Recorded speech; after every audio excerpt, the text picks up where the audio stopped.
И вот в заключение я хотел бы ответить на вопрос, с какой же целью изготавливались эти истуканы? С помощью, получается, каменной, с помощью горы Ранурараку, которая рождала, почковала этих истуканов, и с помощью птиц и людей, которых переносили на Аху, и которые ходили, светясь цветами радуги по этому удивительному острову, который стоит на огромной пирамиде высотой 3333 метра. Волей-неволей мы пришли к выводу вот такому. По тибетским воззрениям, в частности, это описано у Далай-ламы, существует 4 органа смерти. Это нос, рот, глаза и уши. Почему так считается, мне немножко трудновато понять, но это вроде бы органы дыхания, чего-то, но по тибетским воззрениям, где во главу угла ставится душа, состоящая из 5 элементов, вот эти 4 органа считаются органами смерти. Именно у истукана выделены органы смерти. Головы нет, голова срезана. Там странная вот эта 10-тонная шапка. Вы понимаете, тело, руки не показаны, ну, вроде бы показан пупок и все на этом. И эти лица очень страшные. И вот волей-неволей мы пришли к выводу, что истуканы острова Пасхи – это своеобразный чипа смерти. То есть это те изваяния, это те существа или роботы, трудно сказать, которые были созданы великим подземным миром Шамбалой, тем подземным миром, где по легендам светится внутреннее солнце, и где живут лучшие из лучших всех земных человеческих рас, и где нет власти дьявола, вот этот подземный мир решил в свое время через остров Пасхи навести смертную жизнь на земле. До этого, считается, жизнь была бессмертной. И бессмертная жизнь была еще во время цивилизации лемурийцев, вот этих гигантов-лемурийцев, поздние из которых имели рост по Блаватской 10 метров, ранние они были шестирукие, рост их был 20 метров. И вот лемурийцы обладали свойством менять свое тело на новое. И вот если говорить таким вот шутливым образным моментом, то какая-то лемурийка, положим, все другие говорили, ну что-то наша лемурийка, там, положим, Маша, она что-то уж совсем, каждые 20 лет меняет свое тело на новое. Если тело не очень красиво, они могли сменить тело на новое. Кстати говоря, в музее Базилика в Сантьяго-де-Чили находится интереснейшая такая скульптура, вот сделанная. То есть сделана скульптура какого-то необычного человека, который меняет свое тело на новое. То есть старые руки, старые ноги, из них вот они там отходят и вырастает новое тело. И по легендам, прежде всего тибетским, и по легендам индейцев Мапучи, это Чили, Боливия, так сказать, древние люди могли менять свое тело на новое, и жизнь была бессмертной. Это было, если верить Елене Блаватской, примерно около 4 миллионов лет тому назад, во времена Лемурии. Но лемурийцы имели грех. Они могли пользоваться заклинаниями. Им не надо было пользоваться силой газа, нефти и всего прочего. Просто прочитанное заклинание, Богом данное заклинание, Оно обладало антигравитационным эффектом, они могли переносить целые скалы с одного места на другое, приводить в действие фрезы и тому подобное, тому подобное, тому подобное, то есть жили прекрасной жизнью. Но эта прекрасная жизнь рано или поздно может привести к самому главному греху человечества, который существует, это гордыня, то есть звездная болезнь. И даже великих лемурийцев посетила звездная болезнь.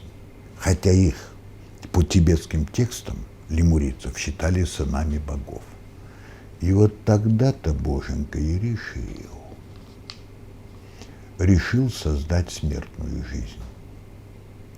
Смертную жизнь для того, чтобы человек после смерти оказался на том свете, а на том свете по индуистским религиям, по тибетским 6 религиям существуют так называемые хроники Акаши.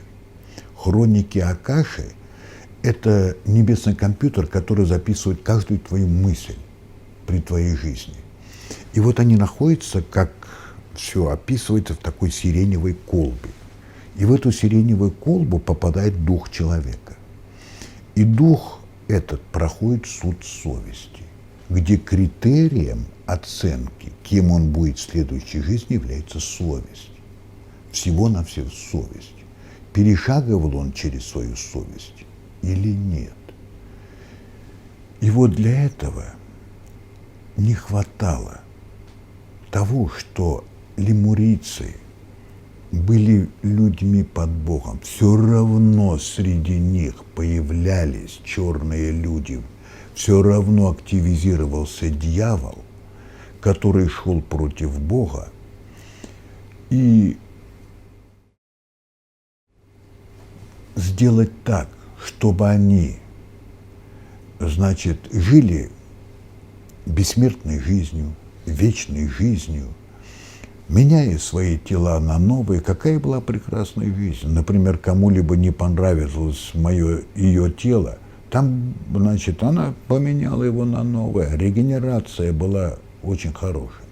И вот все это дело пришлось остановить путем введения гена апоптоза, как это называется на медицинском языке. Апоптоз – это смерть.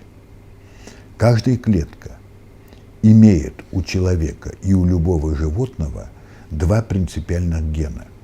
Ген смерти или ген апоптоза и ген жизни или антиапоптический ген. И вот мне думается, что истуканы острова Пасхи, они вводили планомерно вводили в разные формы жизни на Земле, планомерно вводили ген апоптоза, то есть ген смерти. И вводили они это путем каменной силы. Как могла каменная сила, камень, ввести ген апоптоза, например, в биологическое создание в человека? Вы понимаете? А очень просто. Дело в том, что человек вообще вот по нашим данным, которые вот описаны в моей книге «В поисках города богов», в частности, том, который называется «Матрица жизни на Земле», вот мы пришли к выводу, что тело человека состоит из 4 тел, каждый из которых имеет свой ген. Самое главное из них – это тело времени, то есть то энергетическое тело, которое отсчитывает жизнь и срок, время жизни и смерти каждой клетки, каждой молекулы и все прочее. Вот, например, если одна из клеток кожи живет ровно 3 дня, вот если она будет жить дольше, то будет старость кожи. Если она будет быстрее размножаться, то будет рак кожи. Понимаете, какой-то механизм регулирует жизнь и смерть, жизнь и смерть. Потом идет эфирное тело, или врачи это знают, называется оно фантом. Фантом, она регулирует регенерацию, рост, в какую сторону будет расти. Например, кровеносный сосуд должен расти именно в эту сторону, чтобы кровь текла туда, а не в любую сторону. Вот такая вещь. Далее идет водное тело. Вода считается живой субстанцией. Вода очень умна. Вода тоже имеет свой ген. И, наконец, последний ген нашего плотного тела – это ДНК, как мы знаем. И вот камень оказывал влияние, мне кажется, на самый главный ген тела времени. Ген тела времени по той причине, что, по выражению Блаватской, камень есть кристаллизованное время. То есть камень – это есть энергия времени. Там мощнейшая энергия, которую открыл, что это энергия, наш великий русский ученый Николай Александрович Козырев. И камень – это есть кристаллизованное время. Поэтому через камень можно было ввести ген смерти в тело времени человека и других живых существ, а потом оттуда же все шло дальше. Более низкие гены – ген фантома, ген воды и ДНК, ген плотного тела. И так сейчас появилась смертная жизнь. К величайшему сожалению, из-за гордыни, из-за жуткого греха, еще в свое время лемурийцев, постепенно вводилась смертная жизнь. И только где-то 800 лет назад истуканы упали. То есть они прекратили свою смертную деятельность. И даже последний истукан, который упал в 1840 году, видимо, выполнял свою смертную роль, чтобы все живые существа умирали, чтобы был суд совести на том свете. Ведь дети, когда рождаются, они чистые, а потом глаза начинают светиться, потом появляется гордыня, потом появляется жадность и все прочее и тому подобное. Вы знаете, у меня есть один рисунок, который я нарисовал. Этот рисунок, нога рыбака, он там стоит удилище, и висит крючок, и на крючок насажен червяк. И мне думается, что все мы умрем. И мне думается, что какой-то олигарх, который беспутно, тупо копил деньги на тысячи и миллионы лет назад, в следующей жизни, после суда совести, его Бог пошлет в мир, где нет денег. Например, в мир червей. Кушай землю на здоровье, да и все. А какой-то нормальный Вася насадит бывшего извивающегося олигарха на свой крючок. Поэтому я могу сказать, как бы это горестно ни звучало, все-таки, наверное, спасибо чипам смерти, которые существовали на острове Пасхи. Тем чипам смерти, которые создали смертную жизнь. Не хватило у людей разума, чтобы не иметь самый страшный грех – гордыню. Я всегда вспоминаю сказку о рыбаке и золотой рыбке, когда старуха у разбитого корыта превратилась во владычицу всех морей, тогда она сказала: я хочу, чтобы сама золотая рыбка была у меня на посылках. Тогда она опять оказалась у разбитого корыта. Так и люди, заимев гордыню, что Бог им дал разум, они порой хотят, чтобы Боженька у них был на посылках. И наказаны мы смертной жизнью. И не можем прекрасно менять свои тела на новые, как перчатки. То, что я упустил сказать про стоячих истуканов, которых мы называли во время экспедиции стационарными истуканами, но они стоячие истуканы. Их несколько десятков. Они стоят рядом с карьером для истуканов, значит, с карьером для истуканов Ранурараку. И вот вы знаете, они имеют такие же страшные лица. Шапок красных на них нет и, чувствуется, не было. И вот, вы знаете, куда они уходят, их тела под землю, никому неведомо. И вот Тур-Хейердал в свое время, во время экспедиции на остров Пасхи, он пытался докопаться до основания вот этого стоячего истукана. Они копали, прокопали 6 метров глубиной, и вот, значит, эти 6 метров истукан в виде огромного столба уходит под землю. И тут волей-неволей даже Тур-Хейердал были вынуждены признать, что истуканы как бы растут из-под земли. И вполне возможно, это менгиры, те самые менгиры, которые вырастают из подземного мира, это растущие камни из-под земли, и которые являются как бы антеннами Шамбалы.